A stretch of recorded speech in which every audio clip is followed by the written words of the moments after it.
que hoje é a parte 2 dessa maravilhosa live e hoje vem a parte prática. Falamos muito de conceito ontem e hoje eu vou mostrar muita coisa legal aqui que você pode fazer na sua aula, no seu treinamento. Massa, vai ser ótimo. Alguns professores entraram em contato comigo também durante o dia de hoje, gostando, falando do como a live de ontem foi significativo, importante para eles. Então, a gente teve um feedback bem bacana do nosso trabalho de ontem, viu? Parabéns. Legal. Estamos acertando, hein? E para o pessoal que já está entrando aí, fica até o final, porque tem uma surpresa lá no final. A professora Yara já sabe, a Ione, desculpa, já sabe, mas lá no finalzinho eu vou entregar um linkzinho que vocês vão poder mexer bastante lá em algumas questões de metodologias ativas. Joia.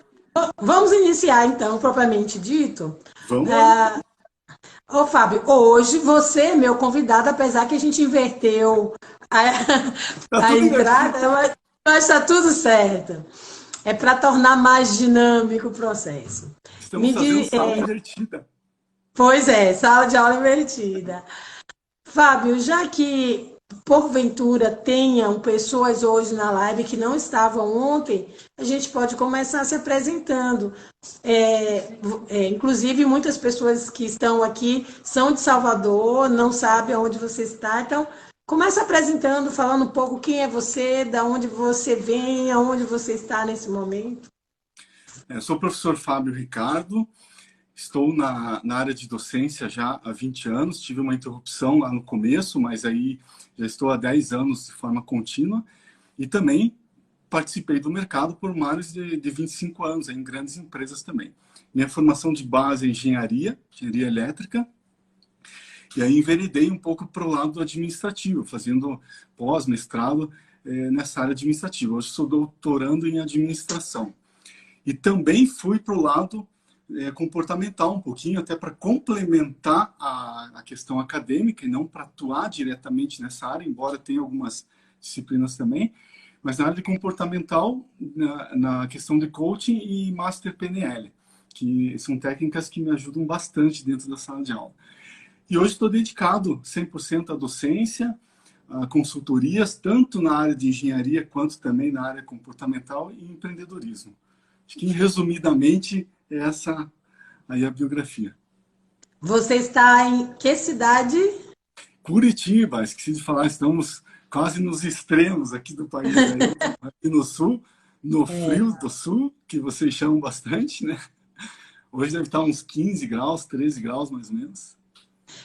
Eu estou aqui em Salvador, temos pessoas aqui que nos assistem de Pernambuco, Petrolina, que são pessoas amigas, eu já vi pessoas de São Paulo, também eu morei um tempo em São Paulo, a Edneide já está aqui também com a gente, temos pessoas do interior da Bahia, porque eu dou aula no interior da Bahia, então temos algumas pessoas que nos assistem que estão no interior da Bahia, e daqui de Salvador também a gente tem um número significativo. Então, para o pessoal aí de Curitiba e de outros estados brasileiros.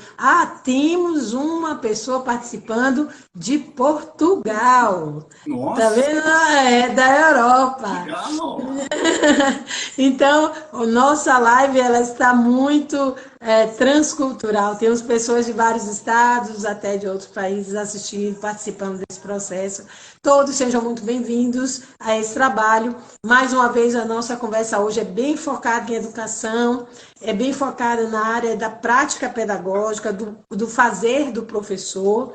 E nós vamos estar conversando, voltando a conversar sobre metodologias ativas. Eu queria que você iniciasse a sua fala. Ontem você nos deixou curiosos quando disse que você já foi um professor bem conservador e tradicional e teve um momento que você deu essa virada de chave. Vai contar para a gente agora quando é que começou? Isso. Quando começou? Você disse que já foi inserida diretamente nas metodologias ativas. E eu era da aula tradicional, de conteúdo, expositivo. E eu lembro bem certinho, mês de julho de 2012, para uma turma de tecnólogos, eu preparei todo o material e levei um pendrive com o material salvo. Cheguei na turma, falei assim, gente, está aqui o material, vou passar o pendrive para vocês copiarem. E aí um aluno, daqui a pouco, olhou para mim e falou assim, professor, mas você está atrasado, hein? Por que você não bota nas nuvens? E eu olhei e falei assim, que diabo de raio de nuvens é isso? Porque hoje a gente tem um monte de coisa, Dropbox, um Drive e tudo mais, mas 10 anos atrás não era assim. E aí essa foi a primeira puxão de orelha. Deu umas 2 ou 3 aulas depois, eu dando uma aula bem técnica de capacidade térmica de ar-condicionado e as fórmulas no quadro lá e tudo mais, explicando. E eu vi que o pessoal não copiava. E a maioria com o celularzinho na mão, só me olhando.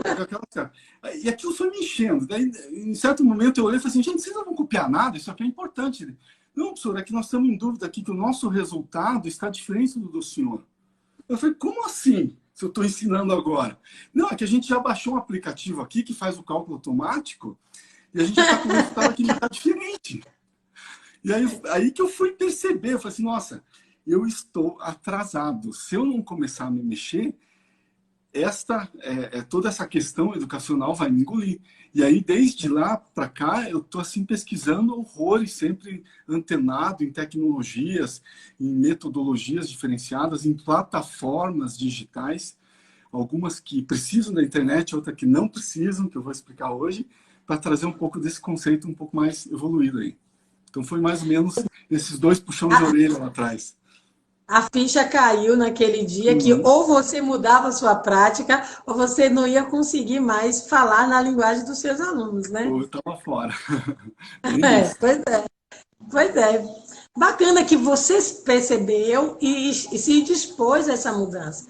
Alguns colegas demoram, né, de se dispor a essa virada, a essa mudança de atitude. Mas, como a gente viu ontem, não existe mais a possibilidade de a gente continuar ensinando uma educação do século passado para alunos que vão viver em um novo século, né?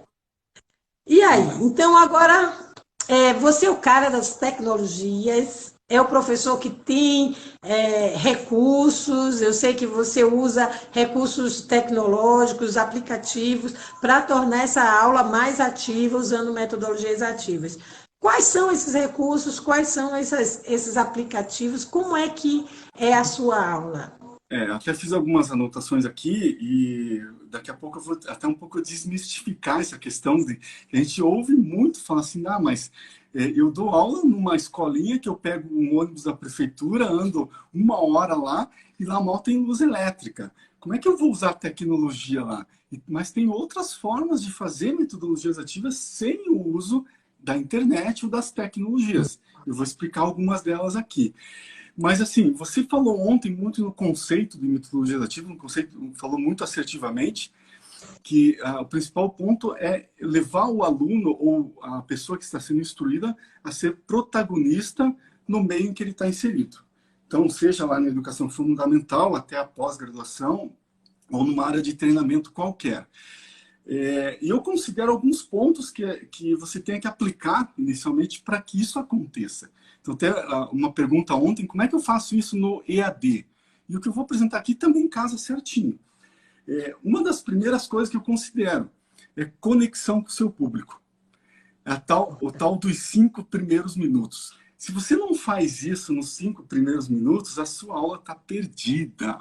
Então, conecte-se com o seu público. Existem muitas técnicas para isso. O rapport, os olhares. Tem uma série de coisas. Não precisa ser formado na área de coaching, na área de PNL para entender isso. Vai lá no YouTube, lá tem um monte de vídeos que te ensina. Conecte com o seu público. Eu, por exemplo, tenho uma disciplina que são 3 turmas diferentes. São 3 linguagens diferentes que eu tenho que utilizar para a mesma disciplina. Senão não dá. Uma coisa é eu ir lá na Caixa Econômica, dar um curso de Leader Coaching e chegar todo arrumadinho, de terno e gravata, porque é o público que precisa, com uma linguagem diferente. Outra coisa é ir para um terceirão e ter que ir de camiseta, tênis, mais largadão, para falar a linguagem destes alunos. Então, a conexão inicial ali. Então, conexão e principalmente a linguagem. E eu vou virar a câmera algumas vezes aqui, vou pedir até licença para vocês, porque eu trago muita coisa na prática. E a primeira delas, vamos ver a diferença de linguagem, por exemplo. Então, Lá do primeiro e segundo grau, vocês devem lembrar desse desenho aqui. Esse é um triângulo, para quem lembra de trigonometria. Responde aí, gente. Triângulo retângulo, onde eu tenho lá os dois catetos e tenho a hipotenusa. É um lado formando 90 graus. Beleza. Se eu chego para um engenheiro e digo assim, o quadrado da hipotenusa é igual à soma dos quadrados dos catetos. O engenheiro já faz o desenho do triângulo retângulo automático na cabeça. Porque é a linguagem do engenheiro, é a linguagem do matemático, é a linguagem do físico, químico. Mas não é a linguagem da área de humanas, não é a linguagem da área de biologia. E assim vai. Se eu chego para uma criança de 10 anos e repito isso, o que ele vai dizer? O cara bebeu, o cara fumou, cheirou todas. Né? Começa por aí. Mas agora, se eu pego a mesma criança e eu digo assim, pô, mas ensinar o conteúdo é igual? O conteúdo é, o ensinamento não é. Se eu pego a mesma criança e digo assim, pinca o tio aqui e desenha um quadradinho em cada vértice desse triângulo, de modo que você tem esse desenho aqui, ó. Então, em cada lado do triângulo, vamos desenhar um quadradinho? Vamos. Então, eu tenho um quadrado lá na hipotenusa, eu tenho um quadrado nos dois catetos. Beleza.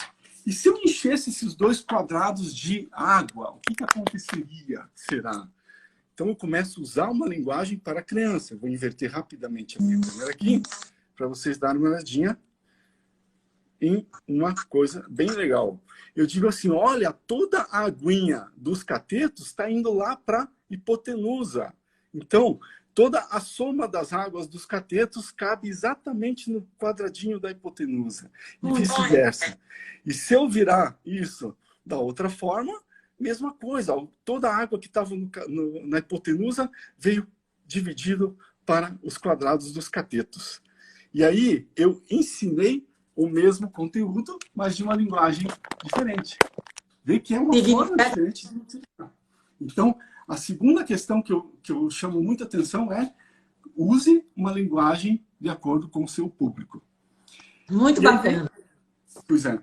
E aí vem a terceira, que aí é inserção de atividades que eu possa conduzir esse aluno a ser o protagonista dentro da sala de aula.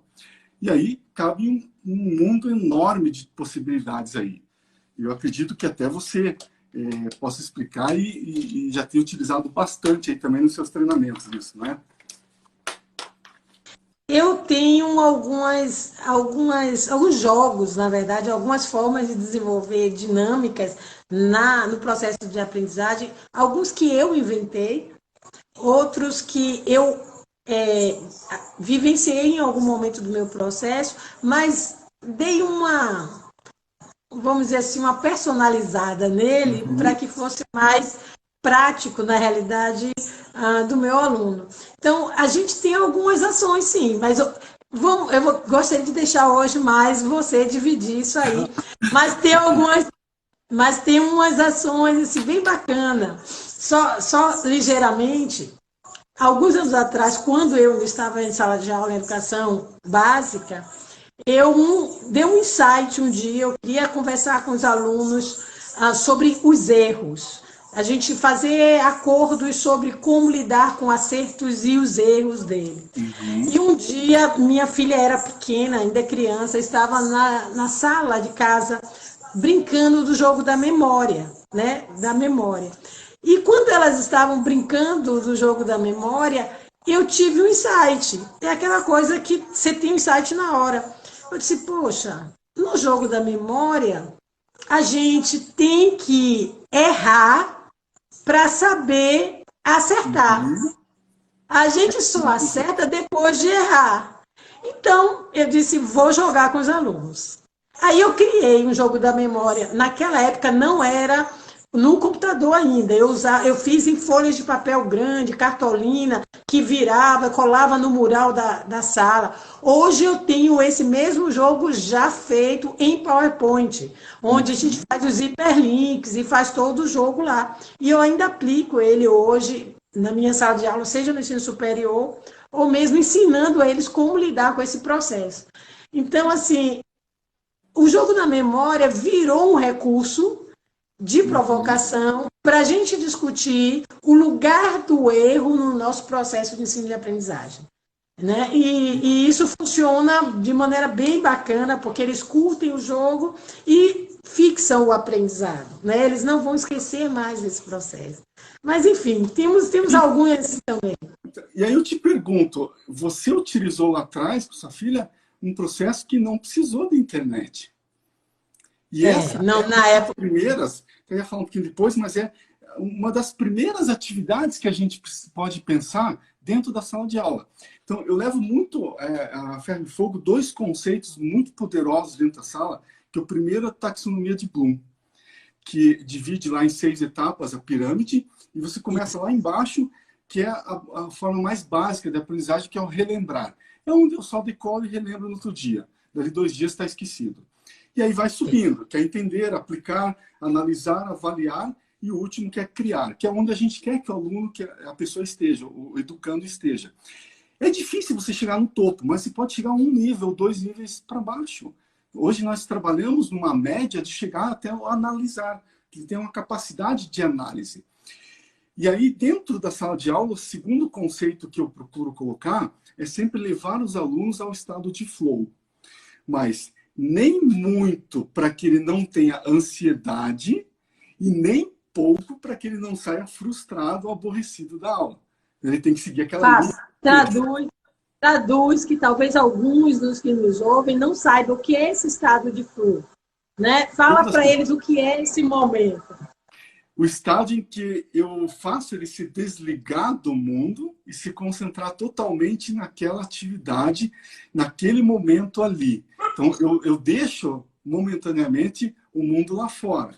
E eu consigo trazer o aluno, através de atividades, para se concentrar ali dentro. Se eu coloco uma atividade que eu provoque muita ansiedade nele, eu digo que ele está num estado muito grande de flow. E isso vai ser ruim, porque eu gero ansiedade, ele vai sair com muita expectativa da aula. Não é bom. Se eu, porventura, coloco uma atividade muito difícil e ele não consegue atingir, ele vai sair decepcionado. Então, você tem que entender a linguagem, as capacidades da sua turma, para que você possa nivelar e manter ele o mais tênue ali no estado de flow. Então, se você pesquisar no Google, você vai ver que são o eixo X e o Y e uma reta crescente constante, que é onde você leva o aluno no estado de flow. Digamos que lá em cima está o topo da pirâmide da taxonomia de Bloom. E aí eu vou intercalando com essas questões. E aí você pode, o que eu faço muito na sala de aula, eu vou usando as plataformas, porque eu consigo isso, que eu tenho acesso aos meios digitais. Mas já teve casos que chegou na faculdade e não tinha internet. E eu tive que adaptar. Você diz assim, quebrando a primeira crença. Mas eu dou aula lá no interior que não tem recurso nenhum. Gente, todas as capitais têm escolas municipais, estaduais, federais, que mal tem uma televisão. Eu voto na escola que eu fiz o primeiro, o fundamental, que era o primeiro grau, o ginásio naquela época, só tem a televisãozinha lá, não tem um recurso PowerPoint, não tem nada. Como é que eu vou fazer para esse aluno? Então eu começo a colocar esses recursos diversificados. É cartolina, é cola, criando atividades que eu possa fazer ele pensar. Porque pensa assim, é necessário levar um certo conteúdo para a sala de aula. Eu não posso deixar o aluno livre.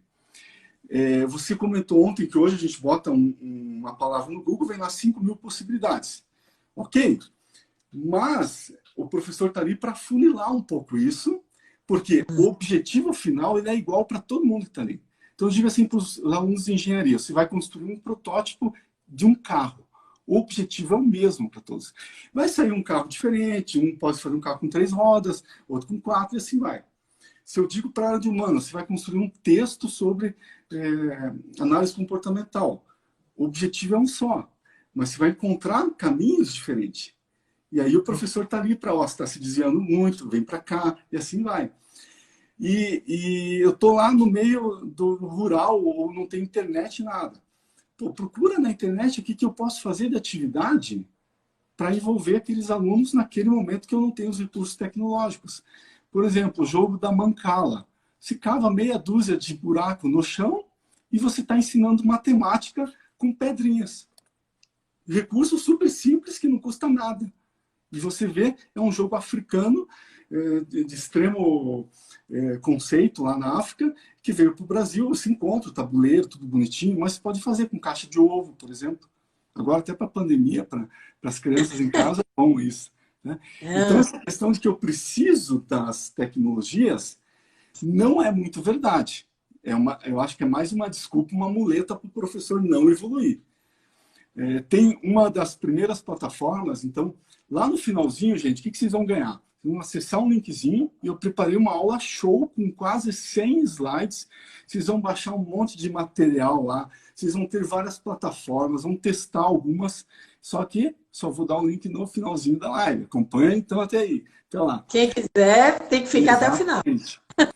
Uma das plataformas que eu utilizo, que alguns devem conhecer, que é o Picklers, que são os códigos de barra que são escaneáveis e não precisa de internet se você não tiver o acesso. Se tiver, melhor.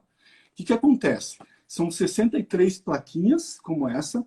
Cada vez que eu viro, ele representa um código diferente. Então, eu tenho 4 possibilidades de respostas. O jogo vem com 63 placas. Você imprime, baixa da internet, imprime. A plataforma é gratuita. E eu faço o escaneamento. Os alunos erguem conforme... Aqui não dá para ver, mas tem umas letrinhas A, B, C e D. Eles erguem a letrinha para cima. E eu vou lá e escaneio para o celular, lá da frente. Eu já começo a receber as respostas automaticamente, já sei se eles erraram ou não. E se eu tiver internet, boto isso no DataShow em tempo real. Começo a interagir com o público. Espera aí, para a gente entender. Né? Eu não conheço essa metodologia, então vamos lá para a gente entender.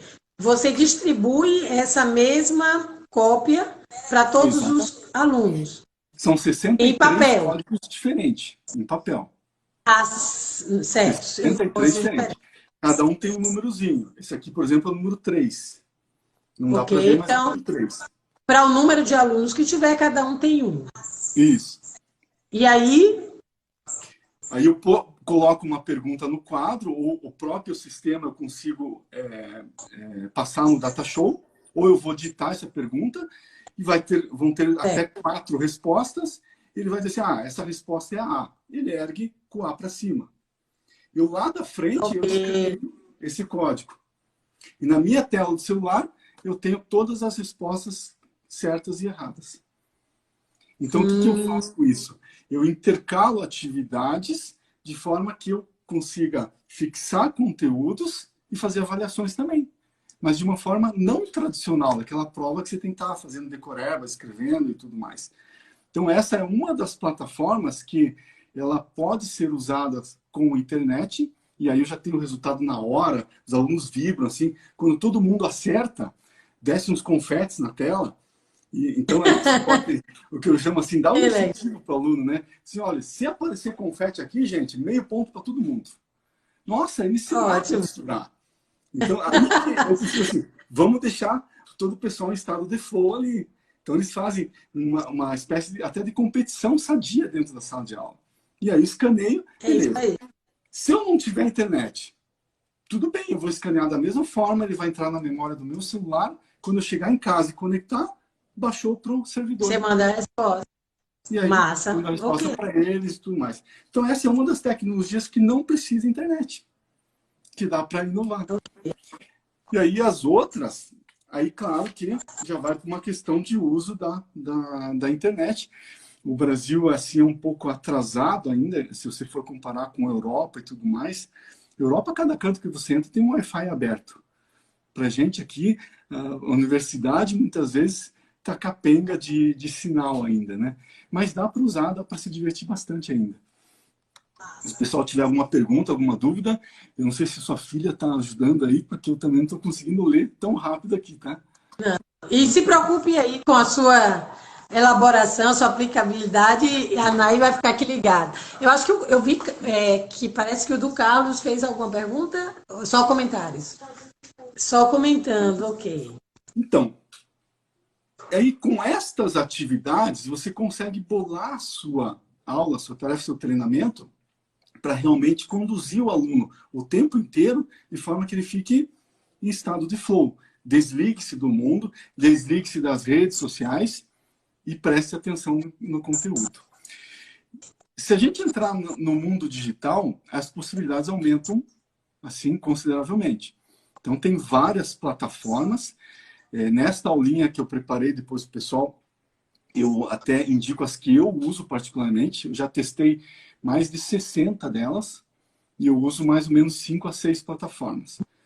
Algumas testei, não eram boas, outras sim, mas daí são pagas. E todas as que eu uso têm uma versão gratuita. Então é mais um motivo para o professor não dizer que ele não pode usar. Porque é gratuito, é aprender e mandar ver. Uma das primeiras, que é mais divulgada, é Socrative, que você pode colocar conteúdo, fazer perguntas, fazer questionários e fazer avaliações. Essa é muito utilizada por várias universidades, várias escolas. Tem outra que eu uso, Poulive. Todas essas plataformas, gente, não se preocupa com o nome, porque vão estar lá dentro da aula depois. O Poulive é muito legal, ele tem mais de 30 formas de questionários e avaliações. Você configura as telinhas e você manda passar na tela do PowerPoint. Então, imagine você está com uma apresentação, você passa lá 3, 4 slides de conteúdo e vem um slide que é uma pergunta, só que em tempo real. Os alunos se conectam pelo celular ou computador e eles vão ter a pergunta com as respostas ali, clica, aparece na hora lá na tela. Então, você interage com o seu público em tempo real. Mais 3, 4 slides, mais perguntas. Mais 3, 4 slides, um exercício de sobrevivência, lá, que são várias perguntas. Um trabalho em grupo que eles possam responder. E aí eu começo a tirar eles do estado normal daquela aula tradicional, que só vão copiar no quadro e levar para casa e estudar depois. Então, essa plataforma é muito bacana por causa disso. E gratuita também. Tem as versões pagas, que deve ter mais recursos, mas eu faço todas praticamente no gratuito. Só uma delas que eu uso a versão paga. Tem uma pergunta que a Nay disse que queria trazer para a gente. Saúde Poesia está perguntando o que existe de novo voltado para a educação de alunos especiais. O Carlos Dias, de Feira de Santana, interior da Bahia. Ele está perguntando se você tem uma indicação, uma dica de algo que seja hoje utilizado para alunos especiais. Algum tipo de metodologia. Eu vou usar a própria resposta da... Eu não estou conseguindo ler o nome ali, mas sobre... A Laís? Isso, que ela está falando assim, uma bem conhecida é o Kahoot. Esta é uma plataforma que eu aplico em sala de aula, que ela serve tanto para responder perguntas quanto para fixar conteúdos. E eu tenho uma turma que tem esta situação, que o rapaz perguntou, e o Kahoot ele cai exatamente ali, porque ele provoca uma certa condição de Explica jogo. como é que funciona esse Kahoot. Você vai configurar na plataforma as perguntas com até 4 respostas também. E ele é um jogo por tempo. Então, a pergunta vai aparecer no quadro com as 4 respostas. As respostas aparecem com cores diferentes. Vermelho, azul, verde, tem mais uma que eu não lembro agora. E eles vão se conectar via celular e aparecem só as cores no celular. Então, ele vê lá, a resposta é vermelha. Ele clica o vermelho.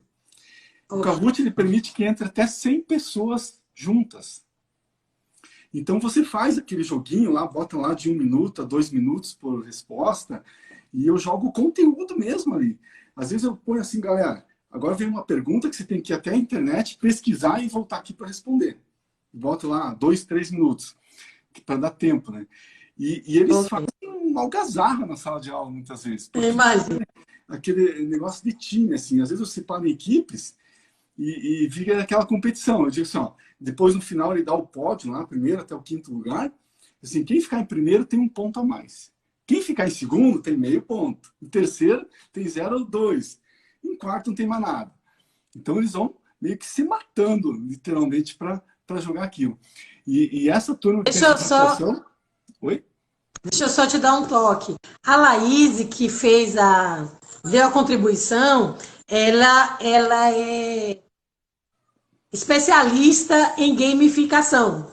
Então, Legal. ela dá palestras e cursos. Ela tem uma empresa chamada Oficinas Lúdicas. Então, ela trabalha com jogos, tanto jogos de tabuleiro, como alguns jogos também tecnológicos, né, virtuais, em prol da educação e da ludicidade. Então, assim, é top. Uma pessoa assim, especialista na área, vai estar comigo mês que vem também fazendo uma live sobre esse projeto que ela tem.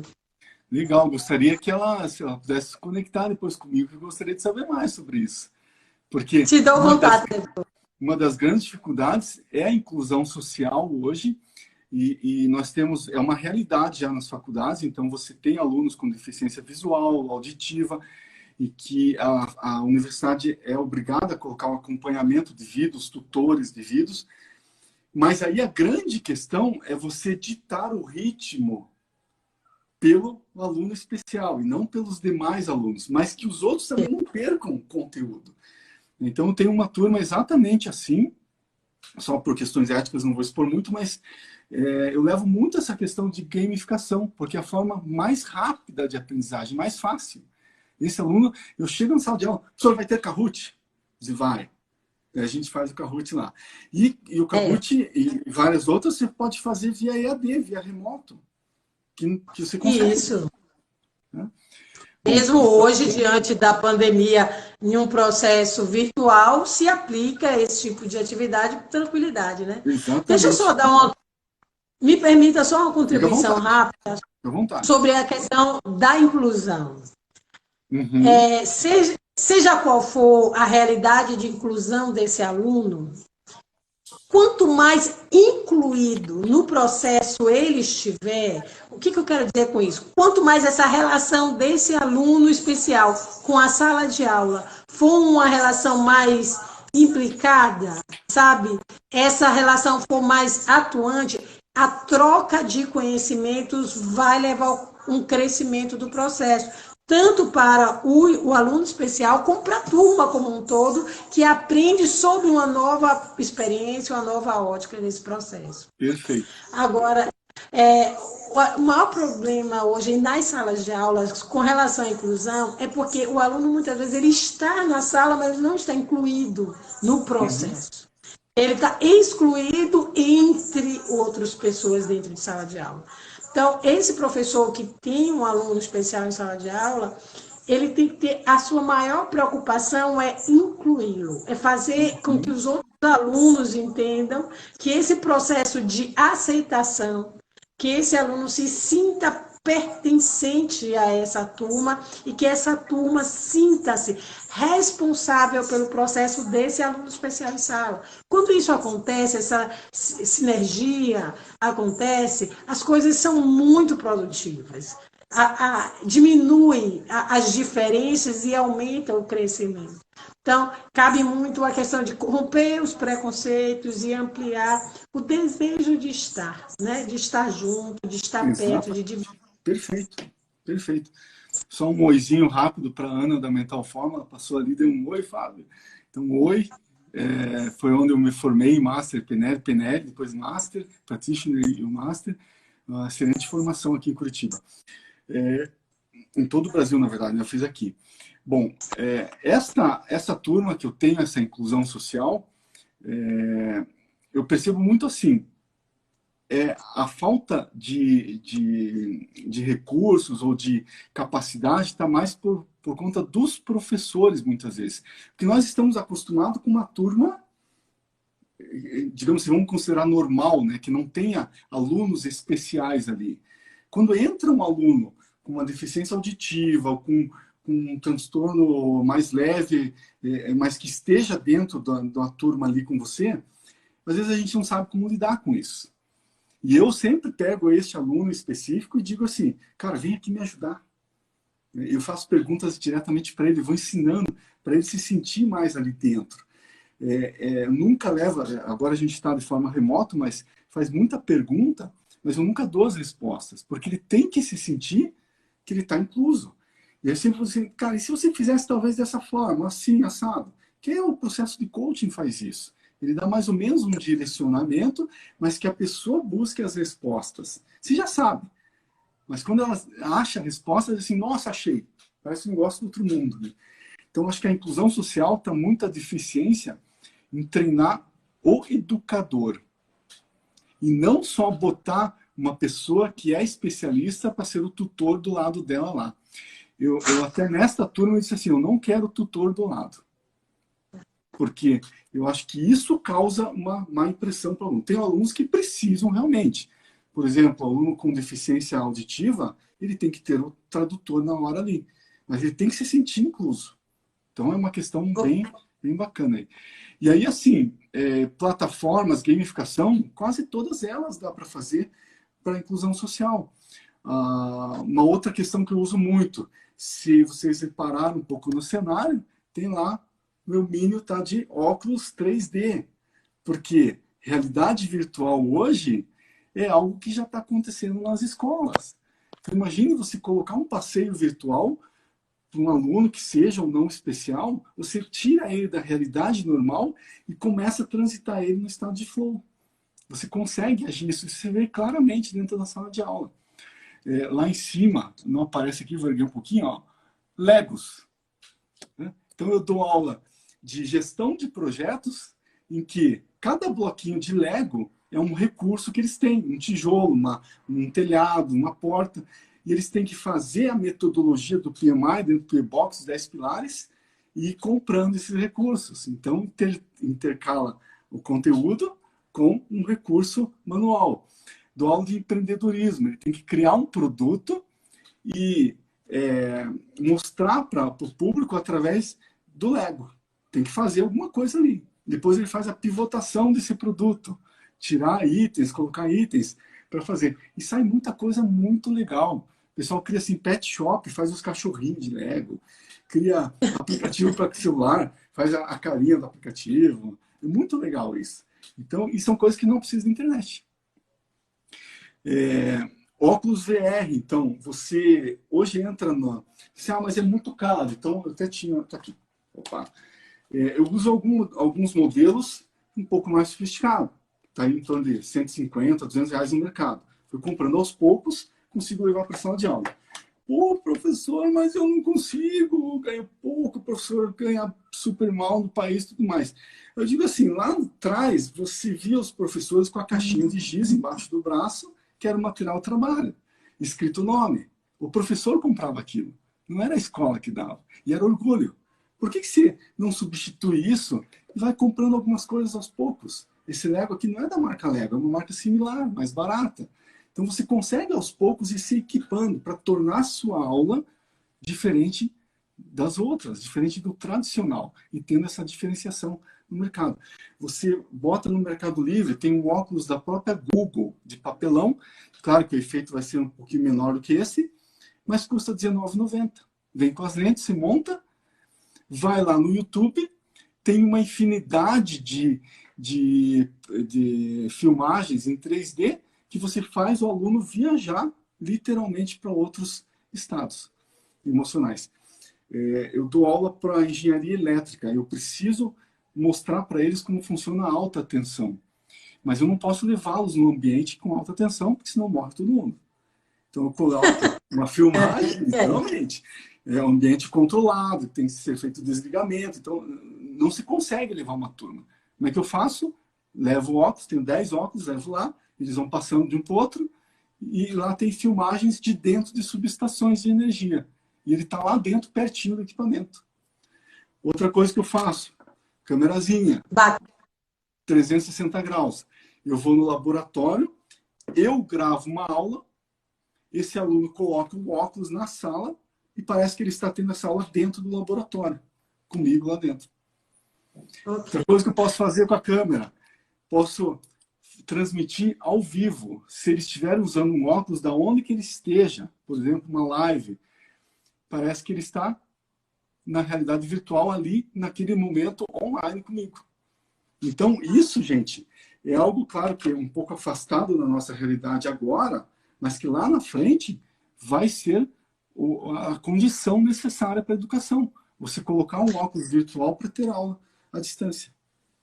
É importante também porque essa nossa conversa ela vai chegar também não somente no professor, mas ela vai chegar também nos empresários da educação, né? Nos donos de escolas. Alguns, eu mesmo tenho distribuído esses contatos. E é bacana para o empresário da educação, o dono da escola, entender que às vezes pequenos investimentos que ele pode fazer e ter lá no seu... na sua biblioteca, na sua sala de professores, à disposição dos professores, um curso de treinamento para que os professores possam aprender a lidar com essas ferramentas. De repente, a escola pode dar um salto na sua metodologia, na sua maneira de desenvolver esse processo. Para o professor, eu acho um pouco caro, abusivo, às vezes, o professor fazer esse investimento. Mas para um empresário que ele vai poder adquirir aquele equipamento e todos os seus professores vão fazer um rodízio e utilizar, é um investimento importante para a escola, né? Está fazendo. Exatamente. E treinando a sua equipe para saber fazer. Pode convidar aí o professor Fábio para dar esse treinamento. Opa, e eles vão construir aulas extremamente significativas, diferenciadas. A professora Isabel Dantas também deu um comentário aqui informando que já existem muitos cursos hoje de pós-graduação, de especialização, voltado para novas metodologias, para as metodologias ativas, que já se encontra no mercado hoje cursos de formação específica de novas metodologias, de metodologias ativas. Porque veja que eu preciso entender o conceito. E isso é uma parte chata, mas tem que entender, porque senão você vai colocar um monte de atividades sem fazer metodologias ativas. E aí está errado. Então, precisa entender. A gente falou sobre isso ontem. Exatamente. É transformar o aluno em protagonista. Como é que eu faço isso? Tem um caminho enorme. Gente, não é fácil, vai dar trabalho. Você montar uma aula assim, é muito mais fácil eu chegar lá, ler o capítulo do livro e faço um resumo. Isso vai te dar um resultado muito ruim, porque você deixa muito livre para os alunos. O grande problema é que nós não temos o hábito de pesquisa, o hábito de leitura, a gente traz de base esse mau hábito já. E aí não dá para exigir do aluno de hoje, lá numa faculdade, que vá lá e faça uma pesquisa, deixar ele livre, e ele vai trazer uma boa pesquisa. E cada 10, 1 ou 2 traz. Então você precisa conduzir. E muitas vezes usa o Ctrl+C, Ctrl+V, né? Que você tem que ter esse cuidado. É o que mais aparece. Ctrl+C, Ctrl+V é o que mais tem. Então, por isso que eu, desde 2012, lá depois da puxão de orelha, eu não gero mais um papel. Tudo comigo é digital, prova digital. As minhas provas, eu digo assim, gente, vocês podem colar, vocês podem sair, consultar outro professor, porque é uma prova de fazer conteúdo, formar capacidades ali e habilidades. Então não adianta, ele pode colar, porque ele vai ter que colar, ele vai ter que consultar o amigo do lado. Diz assim, cara, nós precisamos chegar junto lá acima. Se você não consultar, você vai ter uma nota ruim. Eu fiz até uma prova uma vez, onde eu mandei, eram 6 fileiras de micros, eu dei a mesma prova para todo mundo, mas um código para cada fileira. Eu disse assim, na fileira vocês podem colar entre vocês. A gente tinha fila que eles elegeram uma pessoa para ficar indo de um lado para o outro e ver se estava igual. E foram assertivos. Outra fileira, não, a gente não será que aquela turminha não vão fazer. Tiraram notas baixas. Eu disse assim, o sentido disso aqui não é decorar, é aprender, é criar depois, você poder avaliar o conteúdo e não decorar. Então, deixa eu dar mais um toque com relação a metodologias mesmo, a parte pedagógica do caso. Tem muitos profissionais de educação e alguns alunos também que eles entendem que a prova com consulta ou avaliação com consulta, ela não é positiva, não avalia, o aluno não precisa saber. Duas coisas que eu queria fazer uma orientação, aproveitar até para fazer uma indicação, eu até separei, esse é um dos livros, Provas, o nome do livro, do Vasco Moreto, professor de matemática, da área de exatas. Mas ele vai trazer nesse livro uma proposta de avaliação diferenciada. Ele vai dizer, olha que interessante, ele diz assim, o nome do livro ele é Provas, um momento privilegiado de estudo. É um momento privilegiado. Então, olha só que interessante, eu aprendi com o Moreto. Durante a semana, durante as suas aulas, em qualquer escola, qualquer faculdade, qualquer professor, tem dias que aquele aluno está afim de assistir a aula, tem dia que aquele outro aluno não está afim de assistir a aula, tem dias que um está mais motivado, tem dia que a turma inteira pega no tranco, está difícil, eles chegam desmotivados. Então, você vai ter sempre essa oscilação de motivação dos alunos de um dia para o outro. Exatamente. Mas qual é o dia? Você já parou para pensar? Qual é o dia que toda a sala quer saber? Aquele dia que todo mundo chega assim já querendo saber de tudo. Sempre vai ter Não tem? Quer ver? Vou te dar um toque. Olha que coisa maravilhosa, que sacada do Moreto. No dia da prova. O dia da prova, eles já chegam, um tirando a dúvida com o outro, cada um lendo sua apostila, livros abertos. O dia da prova, o dia da avaliação, é o dia que todo mundo quer saber. Todo mundo está motivado para saber as respostas certas naquele dia.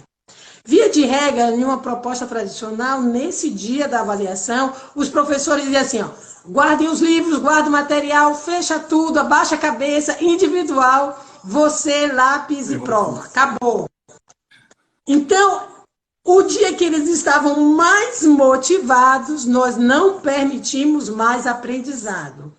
Nesse dia, é só de que eles apresentem os resultados. O Moreto diz, aí o Moreto diz, que tal você fazer deste dia da avaliação um dia rico no processo de aprendizado? Que tal você trazer no dia da avaliação textos, respostas, grupos, material de pesquisa, dar a esse aluno recursos para que ele busque saber, para que ele busque o conhecimento. Então, ele traz, eu não vou me prolongar, mas ele traz algumas propostas de como aplicar isso metodologicamente, mas a grande sacada dele é: utilize o dia da avaliação, que é um dia privilegiado, na sua sala de aula para aprender. Faça desse dia um dia de aprendizado. Tem alguns anos que eu li esse livro e que eu conheci o Moreto. Minha história como educadora mudou completamente. Alguns dos meus alunos, ex-alunos, que já foram meus alunos, que me encontram na rua, e a gente sabe como é encontrar alunos no shopping, nos corredores da rua, a primeira coisa que eles lembram da minha aula foi o dia da avaliação. Se tem algum ex-aluno meu por aí, vai lembrar. Ione, o GVGO de Ione, olha a avaliação de Ione. Porque o dia das nossas avaliações, depois que eu descobri isso, sempre é o dia mais marcante, no sentido positivo, rico em aprendizado. Nas minhas aulas, é o dia da prova. É o dia que os alunos mais aprendem. E nós damos a eles oportunidades de aprendizado. E tudo que eles não aprenderam durante todo o semestre, no dia da prova, eles saem sabendo. Eu brinco, uma sacada. Eu brinco na primeira aula que eu digo assim, o aluno precisa saber 3 coisas. Ele pergunta 3 coisas. Quando é a prova, o que vai cair na prova e quantas faltas eu posso ter. Se eu já sei quando é a prova, o que vai cair, para que eu vou vir para a aula? Eu sei quantas faltas eu posso ter, então eu vou gasear a maioria. Então eu já dou essas informações no começo da aula, na primeira aula. Assim, cara, mas acho que você deveria vir, porque vai ser muito legal. E tem turmas minhas que o pessoal não falta nenhuma aula, porque entram nesse estado de flow ali, usando todas essas atividades extras e tudo mais.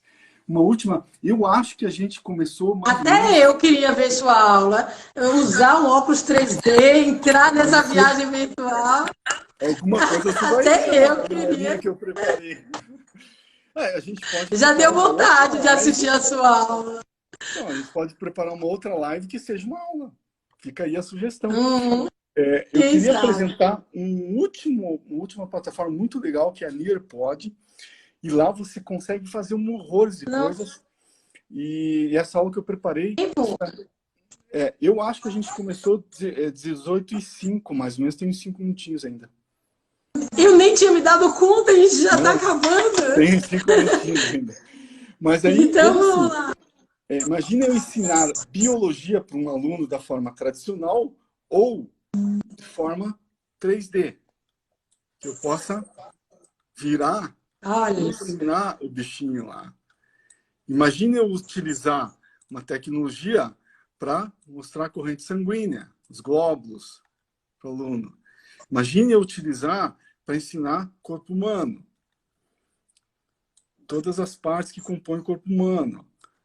E navegar realmente dentro do corpo humano. A isso é Fernanda, apenas o computador. computador. Isso aí é... Na aulinha que eu preparei, vão estar essas imagens lá. Né? Agora, imagine que eu possa pegar uma turma de arquitetura, por exemplo, e ensinar, ir até a Torre de Londres e aprender a ver como é que é a estrutura dela. E se eu não estiver contente ainda, eu pego o aluno, coloco o óculos 3D de realidade virtual e levo ele para um passeio virtual até Meu Londres. Deus, que fantástico. E aí vou vendo tudo ao Tem vivo. certeza? Né? Ou é porque a gente mudou? Não. Quando você entrou, eram mais ou menos 18 h Então tem 5 minutos ainda, tá? Tá. Então, bom, antes que a gente chegue no final, então, o que vocês vão fazer, gente? Quem veio até o final? Você vai lá no meu perfil no Instagram depois, conecta lá, Fábio J. Ricardo. Quando você entrar no meu perfil, você vai ver um link lá embaixo. Vou mudar aqui, ó. Tem um linkzinho aqui do app. Tudo isso aqui. Clicou aqui em cima, você vai entrar para essa telinha. Clicou aqui, você vai ter várias opções e tem uma aqui, ó, que diz metodologias ativas, conceitos e plataformas. Clicou nela, você vai vir para essa tela aqui, ó, que é o aplicativo Nearpod. É só botar seu nomezinho e se divertir em 93 slides lá para dentro. Tá? Qualquer dúvida, pode me perguntar que eu ajudo vocês depois. Vão ter perguntas, interatividade, vários vídeos, material, horrores que eu coloquei ali, PDF para baixar e tudo mais. Então, vocês não vão conseguir fazer isso em um dia só. Tem 30 dias para fazer isso lá, ok? Então, é um presentinho de live aí para vocês. Presentão, né? E tem muita gente que não né? conhece, que nem de Salvador, não conhece Curitiba, botei várias imagens em realidade virtual lá de Curitiba. Jardim Botânico, Parque Tanguá, Parquingui, aqui para vocês se divertirem. Ok? Que massa, muito bom, muito obrigado, professor Fábio. Vai ser assim um momento lúdico, né, para a gente estar curtindo, os professores já vão entrar e interagir. Antes de encerrar, eu gostaria de divulgar mais uma vez, a gente está precisando encher o nosso canal do YouTube de assinantes para a gente poder fazer as nossas lives lá no YouTube. Então, eu vou convidar você que assistiu a nossa aula, nossa live, está entrando no meu canal está na bio também do meu Instagram, professor Ione Ramos, psicopedagoga e coach. Vai lá e assina, inscreve-se no canal, porque quando a gente tiver um número mais amplo, a gente tem acesso a algumas ações do YouTube, que é importante para a gente. Então, isso amplia nossas possibilidades de atuação. O nosso Facebook, Ione Ramos, você também pode estar nos acompanhando por lá. Queremos deixar aberto também o convite que nós trabalhamos com formação de professores, com cursos, treinamentos, oferecemos palestras a instituições, damos também um acompanhamento personalizado a alguns profissionais que desejem investir em crescimento na área da sua didática, na sua prática docente. Pode entrar em contato com a gente também vai estar oferecendo esse coach educacional aí para alguns profissionais da educação. Certo? Estamos no minuto aí. Obrigado, professor. Suas considerações finais e a gente está aqui. Todas as minhas redes, Fábio J. Ricardo. Todas. Facebook, LinkedIn, YouTube, Twitter, o Telegram, tudo lá você vai conseguir. Mas na própria aula, lá no finalzinho, um dos últimos slides, é meu cartão virtual. Então clica lá, nem cartão em papel eu tenho. Então clica lá, vai clicar nos íconezinhos e vai direto para as redes, ok? E vai ser um prazer ajudar, pode entrar em contato, entra lá no Instagram e entra no linkzinho, você vai ter acesso a essa aulona aí de 93 slides que tem aí, mais todo o material que você vai viajar lá dentro, ok? Obrigadão, foi muito bom esses 2 encontros que a gente teve.